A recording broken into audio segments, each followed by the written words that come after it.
동구는 거대 양당 두 후보와 진보 진영의 단일 후보가 경쟁하고 있다가 5월 22일 연임에 도전했던 정천석 동구청장이 사퇴 의사를 밝히면서 국민의힘 그리고 진보당 두 후보 간 맞대결로 급선회했습니다. 이제 선거를 코앞에 두고 있는 시점에서 두 후보로 좁혀졌기 때문에 공약에 좀 더 꼼꼼히 신경 쓰고 집중적으로 검증해 볼 필요가 있을 것 같습니다. 안녕하세요. 저는 시사팩토리 100.3 우리 동네 리포터 코너 시민 MC 양현희입니다. 안녕하세요. 시사팩토리 100.3 담당 프로듀서 김성광입니다.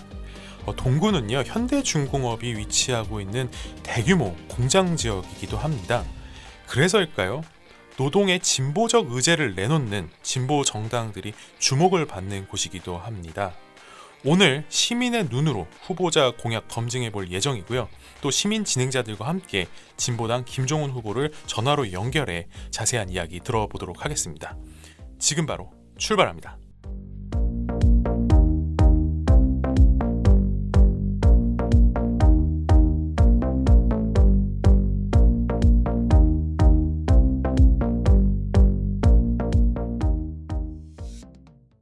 우리 구군의 이야기를 주민들이 직접 취재해서 전합니다. 우리 동네 리포터는 울산 시청자 미디어 센터와 울산 CBS가 협력하여 만든 시민 참여형 방송입니다. 동구팀 리포터 먼저 모셔보겠습니다. 안녕하세요. 네, 안녕하세요. 우리 동네 리포터 동구팀 하수민입니다. 저는 동구에 살고 있는 청년이자 시민인데요. 오늘은 시민으로서 후보자의 공약에 대해 궁금했던 점들을 한번 질문해 보도록 하겠습니다. 이렇게 시민이 직접 후보자를 만난다, 그리고 또 질문해 본다라고 하면 좀 특별한 그런 기분도 들 것 같은데요. 어떤가요? 조금 긴장되기도 하고 네. 아무래도 이제 투표가 조금 다가오고 있으니까 조금 신중하게 후보자에 대해서 네. 좀 이야기도 들어보고 싶은 마음인 거죠? 네, 맞습니다. 네. 오늘은 또 특별한 분이 함께 해주셨습니다. 일일 시민 진행자 엄혜성 씨입니다. 안녕하세요. 네, 안녕하세요. 네, 저는 엄혜성입니다. 네, 저는 동구에서 직장을 다니고 있는 청년인데요. 2018년 현대중공업 법인 분할이 이루어지고 동구 지역의 미래에 대해서 많은 고민을 가지고 있습니다. 저는 오늘 동구에서 발생하고 있는 이 노동 이슈에 대해 질문을 좀 드리도록 할 생각입니다. 네, 청년 두 분이 나오시니 정말 활기찬 것 같습니다. 우리 동구의 앞날도 굉장히 밝을 것 같은 생각이 드는데요. 그럼 오늘 이 시민의 눈으로 후보자를 검증해 보도록 하겠습니다. 진보당 김종훈 동구청장 후보와 전화 연결되어 있습니다. 안녕하세요. 예, 안녕하세요. 반갑습니다. 네, 반갑습니다. 왜 출마하셨는지 출마 이유 한마디 듣고 시작할까요?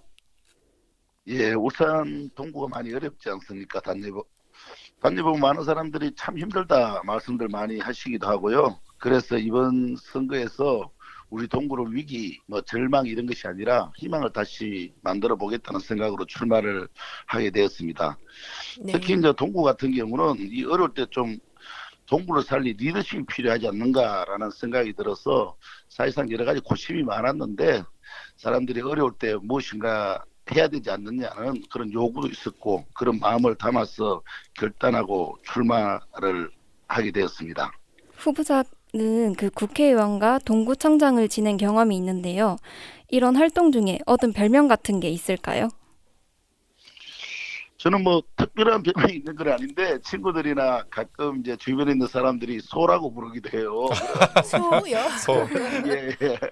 그래서 내가 덩치가 커서 소라 그러나 그랬더니 그런 건 아닌 것 같고 일을 열심히 하셔서 소 아닙니까? 소처럼 우직하다 이런 생각을 했어야 말씀드린 것 같고 예전에 농경사에 보면 또 살림 미천이 우리 소기도 했잖아요. 맞습니다. 그러한 여러 가지 생각들을 담아서 그냥 소라고 부르기도 하는 것 같습니다. 저는 이 얘기가 나쁘진 않는 것 같아요. 제가 질문을 하나 드리고 싶은데요. 이제 후보님 예. 같은 경우에는 국회의원과 동구청장 경험이 모두 있지 않습니까? 예. 그래서 이제 어떤 강점을 가지고 있는지 우리 주민분들한테 좀 설명해 주실 수 있을 것 같은데요. 예, 아무래도 제가 직책을 했기 때문에 그런 것보다는 여러 가지 일들을 경험한 바가 있어서 어려울 때 좀 가는 길을 잘 알고 있지 않나 이렇게 생각을 합니다. 특히 이제 동구 같은 경우는 재원이 적어가지고 국비 확보나 이런 게 참 중요한데요. 이게 대통령을 잘 알고 이렇다고 주는 게 아니어서 또 예산 받는 거는 잘 협치를 해서 잘 만들어야 될 텐데 가는 길을 잘 아는 게 중요하다 이렇게 생각을 하는 것이죠. 어, 특히 이제 저는 이제 울산시에 있을 때 울산시 예산 계산 특별위원장을 했고 또 국회에서도 제가 또 예결위에 있었거든요. 네. 그러니까 그러한 경험들을 바탕으로 이제 우리 지역이 어려움 또 위기 지역이 우리 지금 4년째 지정돼 있어가지고 이 위기 지역 같은 거 특별히 목적세라든가 또 특별 교부세 이런 것들을 좀 받을 수 있기 때문에 그 길을 좀 잘 알아서 지금 어려운 동구를 좀 하루빨리 좀 해결해 보자 이런 생각을 가지고 있습니다. 아, 그러니까 네. 예, 그러니까 국비, 시비 이런 것들을 잘 마련해서 집행할 수 있게끔 누구보다도 좀 경쟁력 있게 일할 수 있다. 뭐 이렇게 요약할 수 있겠네요. 예, 예, 그렇습니다. 네, 다음 질문 드리겠습니다. 후보자는 동구에서 국회의원도 지냈고 동구청장으로 일하면서 20년 이상 정치 경력을 가지고 있습니다. 이런 가운데서 진보 정치에 신인 정치인이 없다는 지적이 나오고 있는데요. 예, 예. 이거는 후보자께서 신인 정치인을 발굴 못한 겁니까? 아니면 진보 정치에 무관심을 보이는 청년층의 문제라고 생각하십니까? 이 기성세대의 문제가 크죠. 우리나라는 아직까지도 뭐 제가 본데 예전에 비해서는 많이 달라졌다 하더라도 좀 이렇게 어리다 이런 표현을 잘 쓰고 그렇게 하잖아요. 네. 네. 우리가 지금 이제 18세까지 이제 유권자로 돼 있는데 이미 유럽이나 이런 데 같은 경우는 16세까지도 돼 있거든요. 네, 맞습니다. 그러다 보니까 어릴 때부터 이제 어떤 간에 전반적인 어떤 정치, 사회, 문화, 일반에 대해서 토론이 잘 이루어지고 또 그런 관심을 많이 갖도록 돼 있는데 우리는 거의 뭐 학습이 그렇게 돼 있지도 않고 그냥 먹고 사는 문제만 관심을 가지는 인데 이런 게 대해서 대단히 어렵구나 이런 생각이 많이 들고 또 사회 변화나 정치 변화에 맞게 이런 것을 어쨌든 우리 사회 전반이 그런 어떤 환경을 못 만들고 있다 이런 것이 우선이라고 보고요. 저희도 진보 정치나 이런 것도 마찬가지 같아요.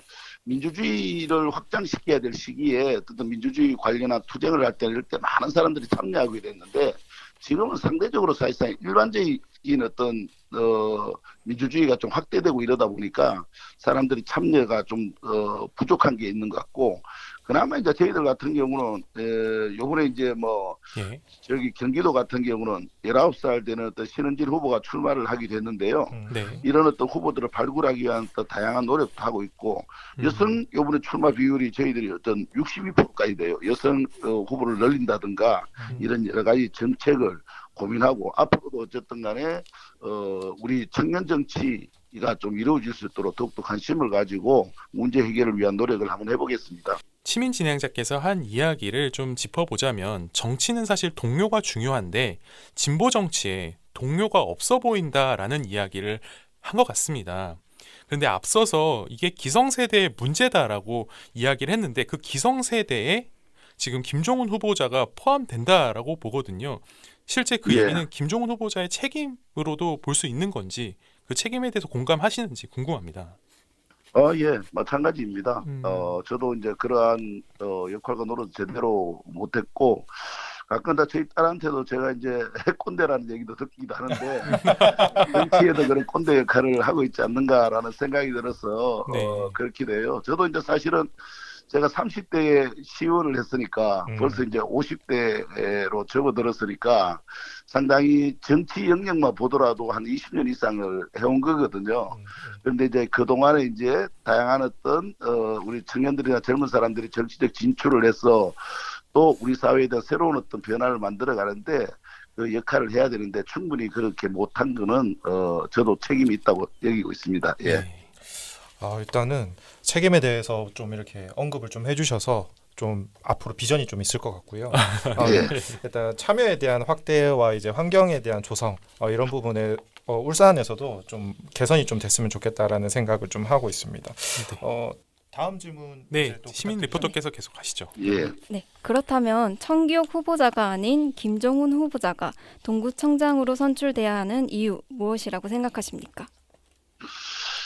뭐 특별한다 이렇게보다는 전체적으로 동구에서는 사실은 누가 해도 가장 어려운 것 같아요. 뭐 아시다시피 2014년도부터 조선 경기가 어려워지면서 어려움을 많이 겪었고 인구도 한 20만 되던 인구가 거의 뭐 75만 4천까지 줄어들었거든요.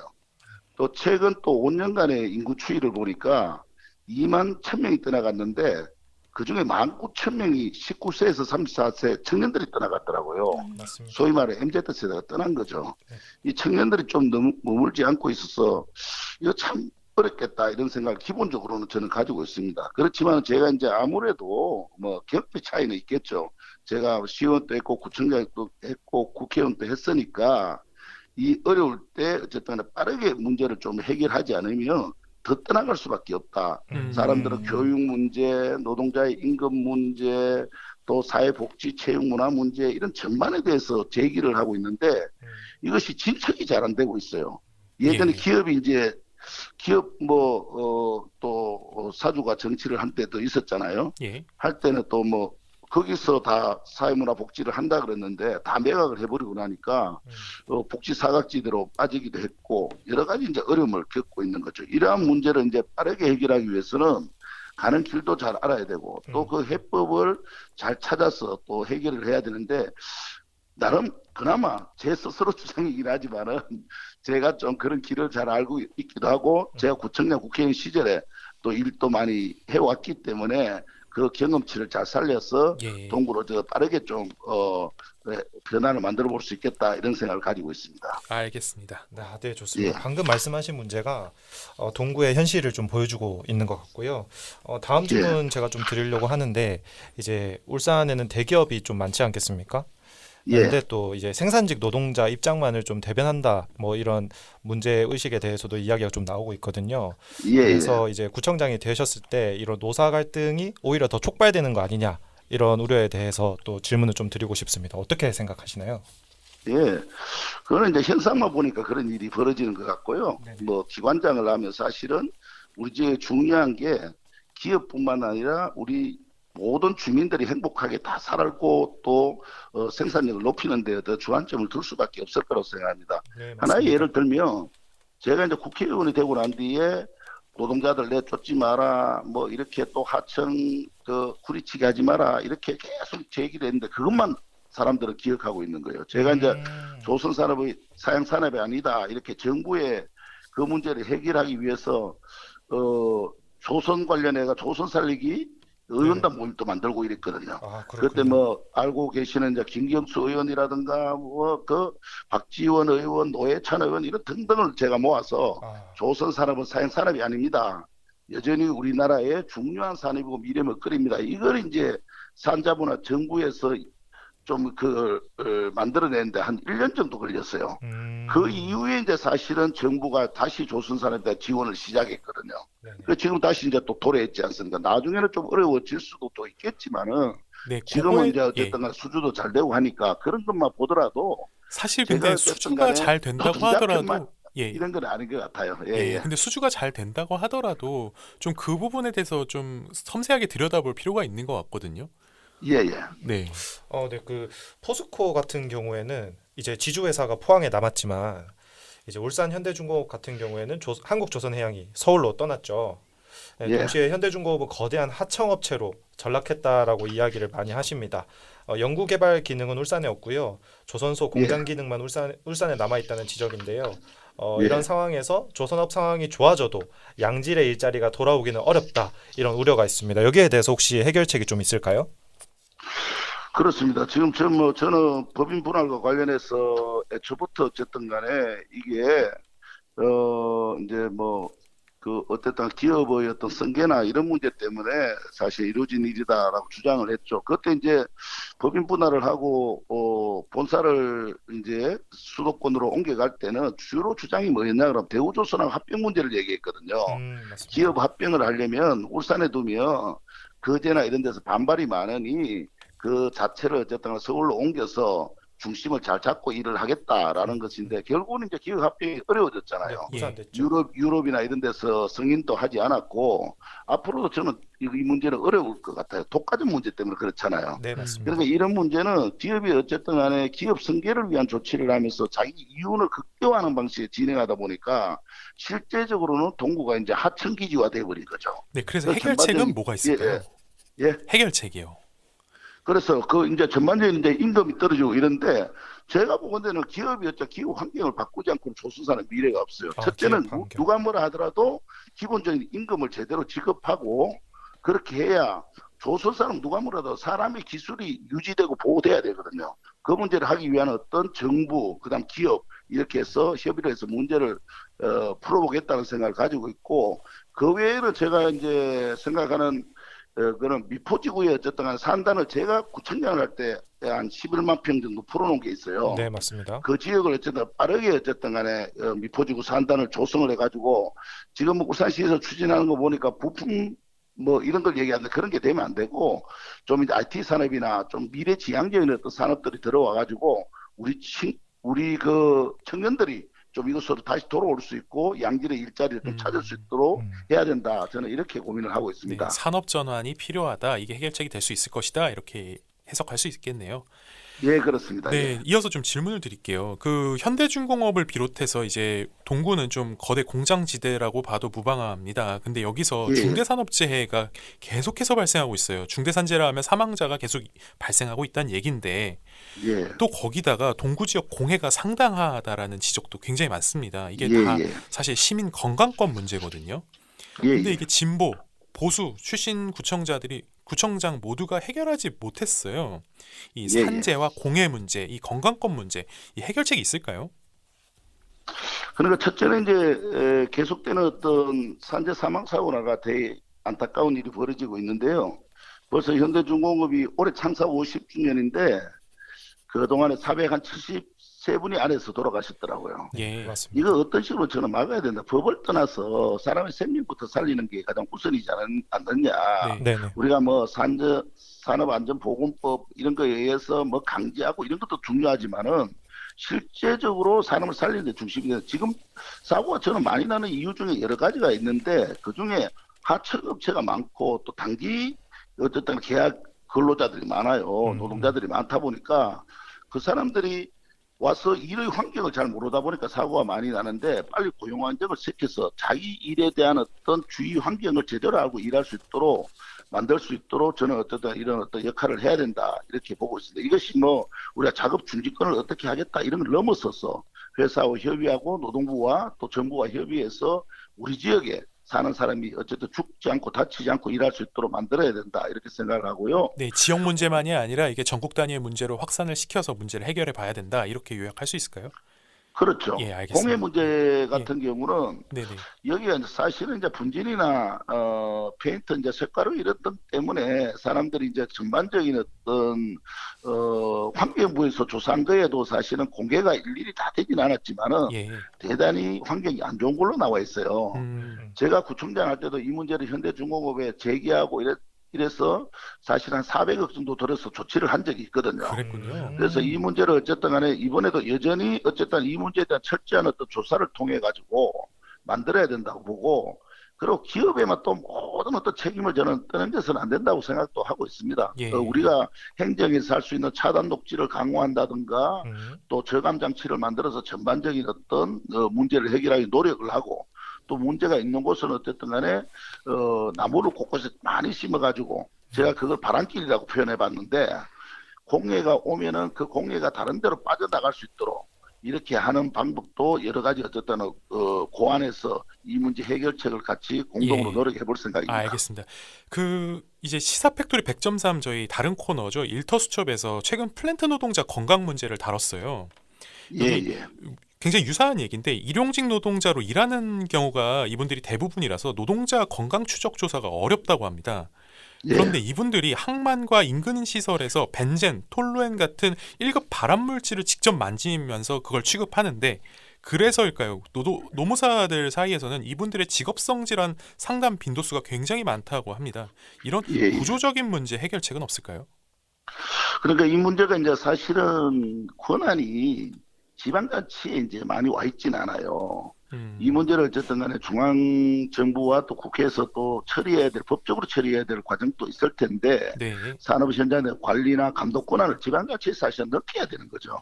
그렇지 않다 중앙정부는 뭐 한 번씩 왔다가 1년에 한두 번 이렇게 왔다 가는 걸로는 문제가 해결이 안 된다고 저는 보고 있고, 이 문제를, 줄기차게 어쨌든 제기를 해서, 법적인 문제는 법적인 문제로 해결해야 된다. 이렇게 좀 생각을 하고요. 당장은 이제 이 문제를 우리 지역에서 좀 해결해 볼 문제는 노동자 건강정진센터를 만든다든가 또 역학조사를 한다든가 이런 산업안전보건법을 좀 강화해가지고 그런 어떤 보호장치를 좀 만들어서 해보는 게 맞겠다 이런 거고요. 특히 이제 50인 미만 사업장들이라든가 이제 단시간 어떤 노동자 또 파견 노동자 이런 사람들은 전반적인 어떤 여기에서 사각지대에 놓여 있거든요. 이런 사람들의 어떤 문제를 우리가 일상적으로 행정에서 도와서 건강 관리도 하고 조사도 하고 이렇게 해서 상담 등을 해가지고 건강권을 좀 지키는 노력들을 해볼 생각입니다. 예, 네, 알겠습니다. 건강권 그리고 공해 문제 모두 잘 해결해 주시길 바라고요. 끝으로 동구민에게 하고 싶은 말씀 한마디 부탁드립니다. 예, 존경하는 동구 주민 여러분, 이번에는 많은 사람들이 김종훈이 이길 것이라고 얘기합니다. 그 이유는 동구의 변화를 만들어 달라는 기본 요구에서부터 출발한다고 생각하고 있습니다. 그 마음으로 이가병 후보도 좀 단일화를 위해서 결단을 하셨고 정천석 동구청장도 결단을 하셨습니다. 이래 많은 사람들이 하나로 힘을 모았습니다. 제대로 일 잘하겠습니다. 또 가는 길을 잘하는 김종훈 아니겠습니까? 일 제대로 할 수 있도록 많이 좀 도와주십시오. 우리 주민들 절대로 아프지 않고 힘들지 않게 역할과 책임을 잘 하겠습니다. 동구에서 위기와 절망이 아니라 희망이라는 두 글자를 마음에 담고 살아갈 수 있도록 그 책임을 다하겠습니다. 고맙습니다. 네, 출연해서 감사합니다. 네, 지금까지 김종훈 동구청장 후보자였습니다. 하수민 리포터 오늘 취재 보니까 어떤 생각 들었나요? 네, 저는 오늘 시민 리포터이자 또 시민으로서 이제 함께 참여를 해봤는데요. 네. 저도 모르게 이제 후보자의 이야기에 집중을 더 해버린 것 같아요. 네, 그래서 이번 기회에 후보자의 어떤 생각이라던가 공약에 대해 좀 더 알 수 있어서 좋았고, 네. 또 지금 듣고 계시는 청취자분들께서도 앞으로 있을 투표에 조금 더 많은 도움이 되었으면 좋겠습니다. 아니, 한편 천기욱 후보자는 오늘 방송 출연을 거절했는데 네. 거기에 대해서 어떻게 생각하세요? 아무래도 일정상으로 참여를 못했다고 들었는데 그 부분에 대해서는 조금 이야기를 많이 못 들어본 것 같아서 좀 많이 아쉬운 마음뿐입니다. 네. 저번에 방송 토론도 네. 안 나간 걸로 제가 알고 있거든요. 아니 왜 국민들의 알 권리를 충족시켜 주셔야지 않나요? 그러니까요. 후보자로서 활동을 하셔야 될 것 같은데 왜 안 나오시는지 이게 조금 뭐 의아하네요. 그러게요. 저도 좀 의아하고 좀 네. 본인의 소신이나 아니면 이제 노동자들이 궁금해하는 것들이 많지 않습니까? 그렇죠. 이런 부분들을 와서 좀 설명을 하고 이해를 구해야 되는 이런 과정들이 좀 필요하지 않을까. 좀 그런 너무 생각합니다. 정책에 대한 준비가 안 되신 거 아닌가라는 생각도 한편 드네요. 네네. 네. 말씀하실 게 없어서 안 나오시나? 그런 건 아니겠죠. 아, 예. 바쁘셔서 안 나오시는 거겠죠. 시민들 입장에서 충분히 그런 생각이 들 것도 같네요. 아무튼 오늘 이렇게 리포팅 해주셔서 감사합니다.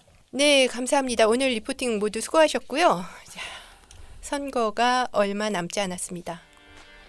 주민들의 소중한 한 표가 새로운 변화의 시작입니다. 꼭 권리를 행사하시기 바랍니다.